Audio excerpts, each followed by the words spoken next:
Hi, my name is Kunal, and welcome to the Geeks of the Valley podcast, which connects with some of the brightest minds globally who are leading their respective industries today to discuss the hottest upcoming industry trends and how their work is affecting the global economy.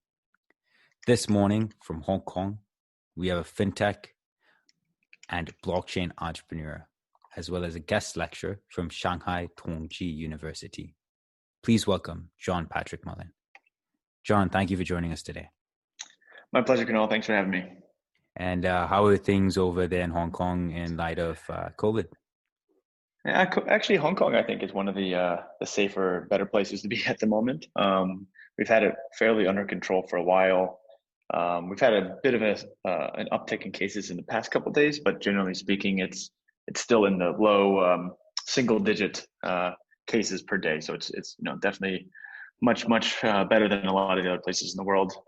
We've been back to work for a while, back to relatively normal life under kind of a new normal, managing with social distancing and other things of this nature, but generally pretty good. We've had some, again, uptick in some protests as well, but I think that's par for the course across the globe as well, given the state of the situation in the US and Europe to a certain extent. No, of course, and I'm happy that all is well with you over there in Hong Kong and things are getting back to normal. For sure. Let's jump into our first question, shall we? Sounds good. So tell me about yourself and your background and how it led to you being a top entrepreneur in Asia Pacific in blockchain and fintech. Yeah, sure. So I'll start at the very, very beginning. I'm an American citizen, grew up in Cincinnati, Ohio, and spent a bit of time in St. Louis, Missouri. Always had a bit of a international flair or interest from when I was a child. And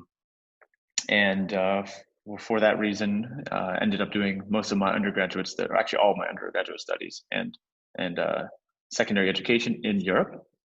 So ended up studying in Madrid for my bachelor's degree in international business. So moved out of the U.S. when I was 18, which was quite an experience for me, living by myself in a foreign country at a fairly young age. After that, ended up moving to Germany to start my master's. I did a master's in management at European Business School, right outside of Frankfurt in a city called Wiesbaden, which was definitely very different from the experience in Spain for many reasons, cultural reasons, just the attention to detail in the work that was required for the master's as compared to my undergraduate studies. It was definitely a big growth stage for me, I would say. And part of that master's degree, I had a double degree program where effectively I was able to do 2 masters in 2 years. So instead of doing 2 semesters and then a semester abroad and then your master's degree or then your master's thesis, you did 2 semesters at your home university and 2 semesters at a partner university, and you would get 2 degrees. At the time, I'd been very well traveled in Europe. I lived there for 5 years, so I was very keen and interested in checking out something different. It was almost like that Europe had become a bit too, I don't want to say stale, but normal for me. It wasn't as challenging as it had been in the past. Obviously, it's a lot more culturally similar to the US than, for example, Asia. I had never traveled to Asia before, but I'd always been very fascinated with Asian culture, Asian food, Asian history. So it just made sense that when I saw the opportunity to go to school in Shanghai for a double degree, I jumped on that really quick. I saw that. I basically saw that China was booming at the time. I didn't really know what that meant. But you see all these tall skyscrapers and all the lights and everything, and it really kind of hammered it home for me that this was a potentially a big opportunity. But again, I didn't really know what that meant in practice. So got on a plane, moved over to Shanghai in I think 2015, something like that. And yeah, haven't turned back since. So did my second master's at Shanghai University in economics. And upon graduation or completion of that degree, ended up, well, first off, I just really enjoyed my time there. I like my life. I like the fast pace, the massiveness of the city, the kind of different, I guess, cultural elements that you come across every day. It's totally just different than my upbringing, obviously. So I was fascinated by what was going on there. And at the time, I was very interested in working in financial services. I guess following in somewhat of the footsteps of my father, who is has worked in financial services and wealth management for his entire career, outside of his time in the military. So anyway, kind of was going to try to make myself a career in financial services, traditional financial services, in Asia. This was obviously not an easy task. When I moved to Shanghai, didn't speak a lick of Chinese, of Mandarin. I learned a little bit, but definitely not enough in my short time there to, be business, I guess, fluent. Far from it. And I was applying to, every different bank and financial institution under the sun that had a role that seemed to be interesting for me for kind of an entry-level position.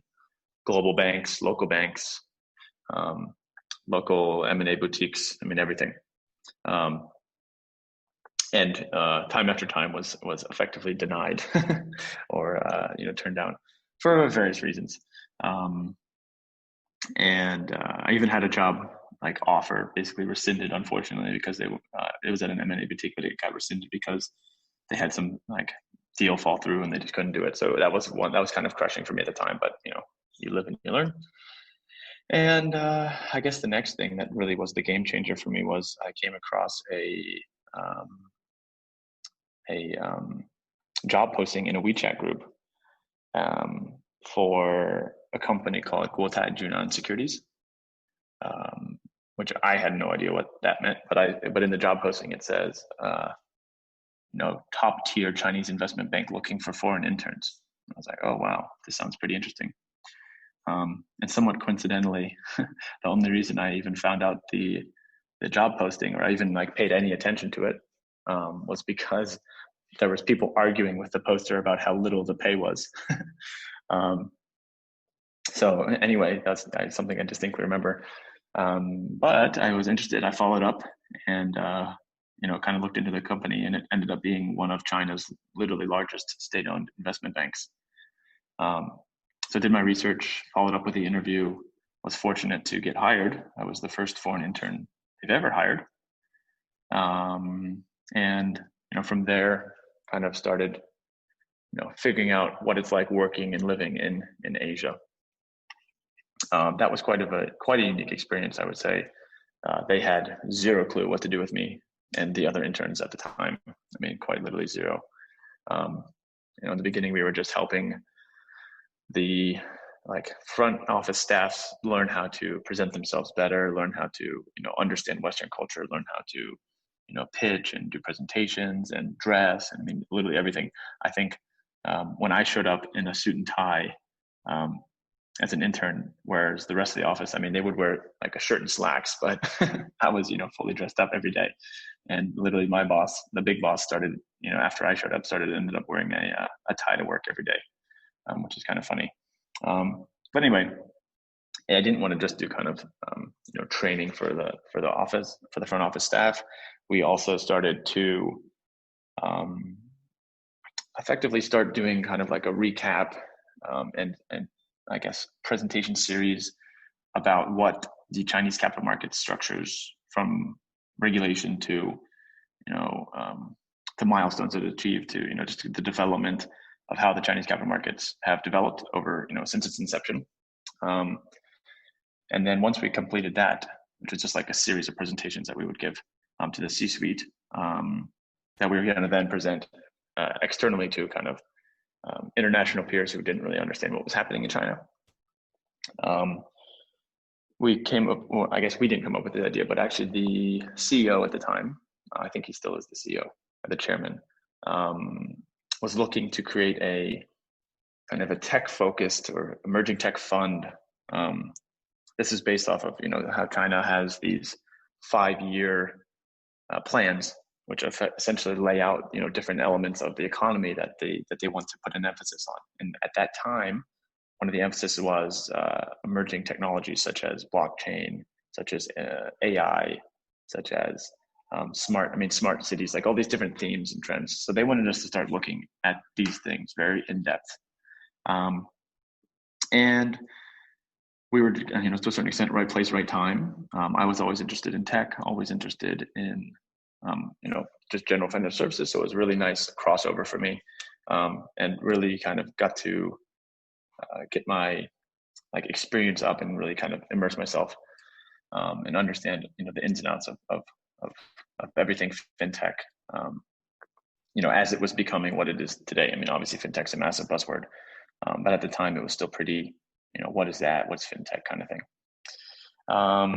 So it was really kind of about positioning myself properly. At the same time, personally, I was doing a lot of stuff outside of work. In the crypto space, was a fairly early Bitcoin investor. Shout out to my friend Trey Tomlinson, who told me about it in college. Unfortunately, did not buy nearly enough at the time. I was a poor college student and didn't really understand what I was even getting myself into, to be honest. But anyway, because of that, I had some general idea about what it was all about, and was then getting more in depth to it as I, was starting to look at this more within my day-to-day work for the bank. Blockchain, cryptocurrencies, all these different things. This was, 2016 time. So, Ethereum was just starting to become what it was. ICOs were starting to become a massive. I guess they were still a little bit early, but starting to become more of a thing. And I was doing kind of offline fintech meetups in China. I think I was probably like the first English language host of these things. Then it became like a big thing, 2-3 years down the line. But I think I was one of the first people to do these fintech focused meetups where we'd bring in fintech entrepreneurs to come talk about what they had done in their lives and what their experiences were and whatnot. So that was a pretty cool experience for me as well.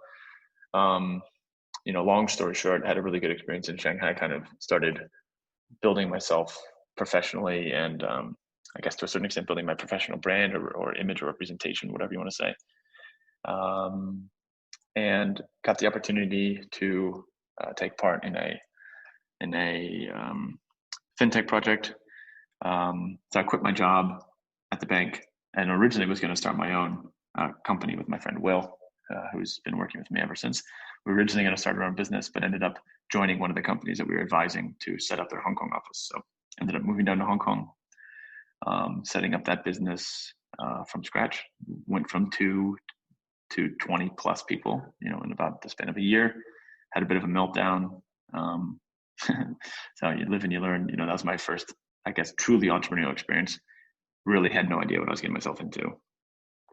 But again, you live and you learn. Fast forward to that, then had a bit of a spin-off with some of my business partners. Set up a brokerage business that's still functioning, doing tokenized offerings within the US, called Tritaurian Capital. And additionally, now I'm working with a project called Rio DeFi, which I think we'll talk about a little bit later. So have a lot of things going on at the moment. Very, very heavily involved in the crypto and blockchain space, particularly in Asia. It's fairly exciting out here. So yeah, that's a little bit about my kind of, let's say, 5-year journey over the past couple of years. Wow, John, what an experience. Sometimes I'd like to say that I was the right person in the right place at the right time for that particular situation. And of course, had the people around me that also helped support me within that journey. So, obviously, big shout out to my boss at the time, Boss Ding. Big shout out to the other kind of second part of the, I guess, the foreign duo at Guotai. His name's Roald Munoz. He's still there. Really good guy as well. And then I think the other person that I need to give a bit of a shout out to is the man, the myth, the legend, Eric Sim, who has been, my mentor since my time at Guotai and still a very, very big part of my life. So I think about Eric, obviously.